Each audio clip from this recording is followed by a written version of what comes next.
Hi YouTube, in today's video we're going to be talking about the one mistake that is being made by every role in Overwatch. And well, I actually kind of feel like the ones that I've picked out are going to surprise you, especially the support one, because I've been seeing it a lot, and I mean a lot the past few months. And we're going to save that for number two, and the DPS one is going to be general advice for everybody. But number one is going to be support, so let's, sorry, tank, number one is tank, number two is support, excuse me. Let's not waste any time and start talking about the number one mistake that tank players are making without ever realizing it. So, for tank, you need to understand something. It is extremely crucial for you to have key cooldowns in order to make a push, whether you want to contest an objective, defend a point, would you would like to go into, like, make a push happen, create disruption, make a big play, whatever the case might be. It is important for you to make sure that you are managing your cooldowns well. Lots of tank players just kind of needlessly press certain buttons that puts them at a massive disadvantage. Case in point is very easily D.Va players. D.Va players are going to waste their defense matrix very early into a fight, and then in the mid fight, in the later, later into the fight, they just have nothing to mitigate the damage or cooldowns that might be coming their way. So very important to use your cooldowns well, you know. And I'm going to be showcasing some footage right now of, we're going to use one example for each role to kind of explain my point, right? So I'm going to be using my Doomfist gameplay as an example to try and explain why it's important to have a lot of your key cooldowns as well as your ultimate when you're trying to go for like a big play. Okay guys, here we are on Rialto. I'm going to be showing you some Doomfist gameplay of what it looks like utilizing all your abilities in the right way. Now in this first example of this team fight that I'm going to showcase, you're going to see that like the gameplay that I kind of go with, there's no real thought process. It's just like I jump in, I want kill, he. Like there's no real like planning going into it, and then I realize that okay, this can't work. I'm just gonna keep getting caught. I need to actually like formulate a plan in these team fights if I want to get max value with my abilities as well as my ultimate, because of course Doomfist is a very ability reliant character. So here we go. This is what it looks like when you just kind of throw your abilities. You don't really like, sure, I get a pick here, but then I think, okay, I can keep applying this logic. And while it worked on the Hanzo, you know, the soldier had a bit of backup, and the healing from the Mercy, the healing from the pad, like it allowed him to just kind of punish me. Like my cooldowns were down, as you can kind of see up here. Of course, an argument could be made that I could have power blocked over here, but honestly, like power block just freezes me in place, and it'll give Mercy more time to heal him up and then melt me. So what was I doing over here? I was feeding. I should have played this like slower. I should have like, when I got the pick on the Hanzo, I should have just kind of like waited it out over here, waited until my team regroups, since it seems like we were all regrouping, and then actually push together with them in this area over here. Now, I acknowledged this in real time when I was playing last night. I was like, okay, that's the game plan, right? Like I should play with the team. Even though I want to play really hyper aggressive, better for me to play with the team. So over here, I'm already regrouped with my team because, you know, yeah, I was like keeping an eye on them. I'm like, okay, are they here? Is there more than enough people with me? Right? So I was coordinating with my brig. I was like, okay, like we're going to rally, we're going to enter this fight, and I just want to play aggressive. So over here, I engage with my E to create some form of pressure. I miss with the punch and get stunned over here. I'm a bit like, and as you can see, like this is where like abilities are so important. I made a decent play with the first ability. Second ability didn't work out the way that I thought it would, and that's basically the punch hitbox getting nerfed more than it was me missing it. Feels bad, man. Revert the punch hitbox nerf back to Overwatch 1 size.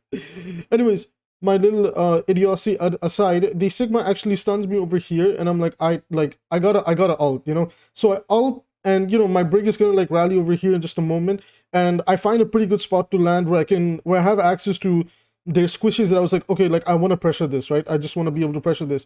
Ana's down here, Mercy's all the way here.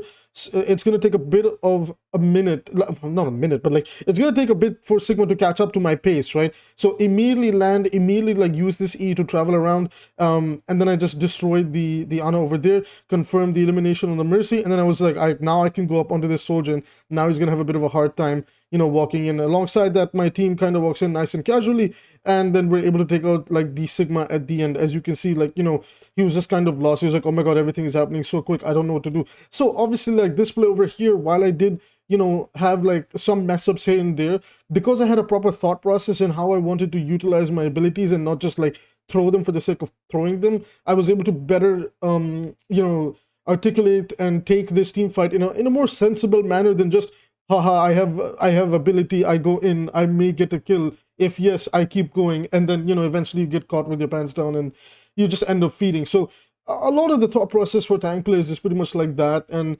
probably the better thing to do is to actually think about, like, like for example, in this case, if I'm playing Doomfist, do I have empowered punch? Where should I be power blocking? Where do I want to E? Like, where do, like, if I E, I want to use punch to get out and not overcommit unless I have meteor strike. Or if I punch in, I want to use E to get out, and then in the scenario, if I have meteor strike, I can overcommit. Or, you know, the list kind of goes on. You create like layer after layer after layer depending on the situation. So for my tank players, their number one mistake is like, you guys need to be a lot more aware about the importance of your cooldowns.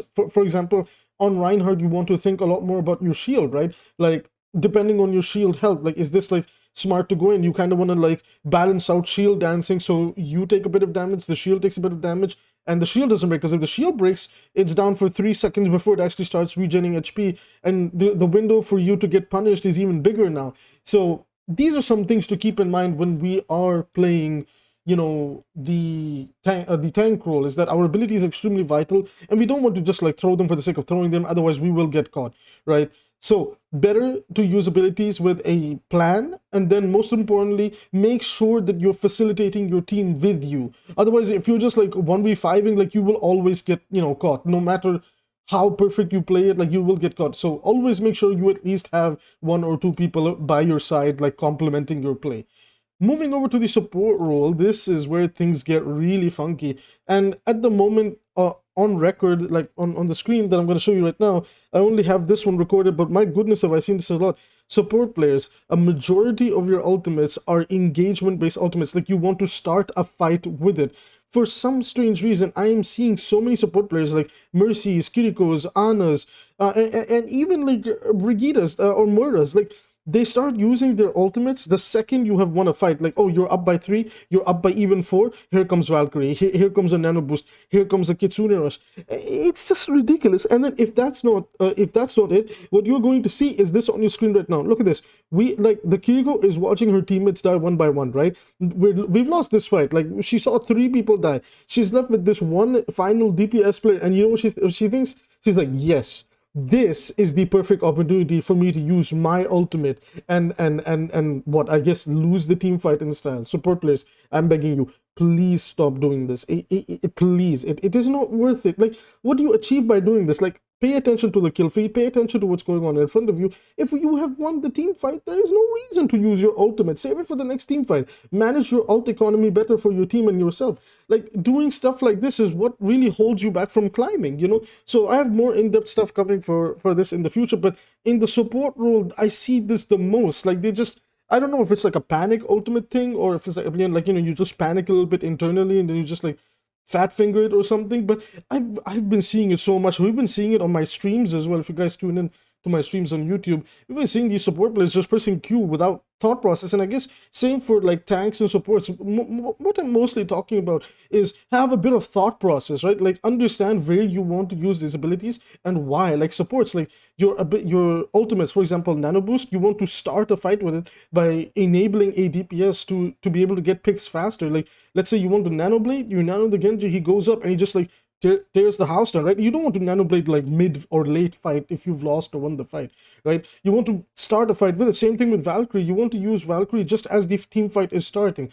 Baptiste ultimate is used the same way. Kiriko ultimate is used the same way. Moira ultimate, more often than not, if you're using it aggressively, is used the same way. So these are some things to think about. And then obviously defensive ultimates are the opposite of this. Like, you want to meet, like, for example, or Life Weaver, Life Tree, the Tree of Life can also be used in an engagement way where we like place the tree in the area that we want to push into. Everybody pushes into that spot, the enemy pushes back into that spot, and then we're getting the benefit of Life Weaver ult. I see a lot of Life Weavers ult bring up the tree like after 2 people have died. Like, why are you Life Weavers doing this? Like, who are you saving by doing this? Like, you're just giving them more ult charge. You're just giving them, like, okay, you stalled out the point, but at what cost? Nothing, because now you've staggered your team's deaths and you wasted your ultimate that could have swayed a fight around if it was a 5v5 and not a 3v5 with the 5 in their favor, right? So these are just some things to think about for my support players out there. Like, again, I only really have this footage of the Kiriko player doing it, but I see it a lot. Like, please understand the thought process that goes into these ultimates, right? This brings it to the final one, which is my DPS players, and the most common mistake I see on them is, for the love of God, guys, please understand how to peel for your supports. Like, I understand, like, supports have really amazing kits, right? But not every support player is ultra talented, and neither are we ultra talented or tank or damage.